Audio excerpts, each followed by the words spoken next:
త్వరలోనే అన్ని ప్రభుత్వాలు ఖాళీలను భర్తీ చేస్తాం సీఎం రేవంత్ రెడ్డి హామీ ఇచ్చారు. నిజంగానే ఇది ఒక విశేషమైన ఆహ్వానించదగ్గ విషయం. మరి రంగారెడ్డి జిల్లా గత ప్రభుత్వ పెద్దల ఉద్యోగాలు ఊడగొట్టి తమకు ఉద్యోగాలు ఇచ్చే ప్రజాప్రభుత్వాన్ని యువత తెచ్చుకున్నారని ముఖ్యమంత్రి రేవంత్ రెడ్డి అన్నారు. వివిధ శాఖల్లో గ్రూప్ 3 ఉద్యోగాలు ఎంపికైన 1370 మందికి శిల్పకళా వేదికలు ఏర్పాటు చేసిన కార్యక్రమంలో నియామక పత్రాలను సీఎం చేతుల మీదుగా అందించారు. 2014 నుంచి బీఆర్ఎస్ ప్రభుత్వం ఉద్యోగాలు భర్తీ చేయలేదని ఆక్షేపించారు. గత ప్రభుత్వం సొంత లాభం చూసుకుందని, కుటుంబ పార్టీ రాజకీయ అవసరాలే ప్రాధాన్యతంగా పనిచేసిందని మండిపడ్డారు. వారి ఉద్యోగాలు ఊడితేనే నిరుద్యోగులకు కొలువులు వస్తాయని యువత భావిస్తారన్నారు. దీంతో వారి ఉద్యోగాలు ఊడగొట్టి ఉద్యోగాలు ఇచ్చే ప్రజాప్రభుత్వాన్ని తెచ్చుకున్నారని పేర్కొన్నారు. 14 ఏళ్ల పాటు గ్రూప్ 1 పరీక్షలు నిర్వహించలేదని ఆయన మండిపడ్డారు.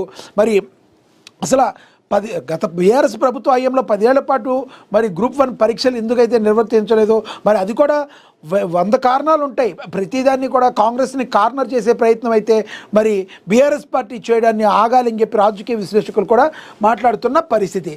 ఇక ఓవరాల్గా చూసుకుంటే ఎటువంటి పరిస్థితుల్లో కూడా మరి ఉద్యోగాలు అయితే కంపల్సరీ ఇస్తాం. గతంలో వాంటెడ్లీ ఎవరికైనా వాళ్ళ కుటుంబాల పాలకు ఉద్యోగాలు ఇచ్చుకున్నారో వాళ్ళ ఓడగొట్టైనా కూడా ఎటువంటి పరిస్థితుల్లో కూడా ఉద్యోగాలు అనేవి అందరికీ కూడా కల్పిస్తామని రేవంత్ సర్కార్ అయితే హామీ ఇవ్వటం అయితే జరిగింది.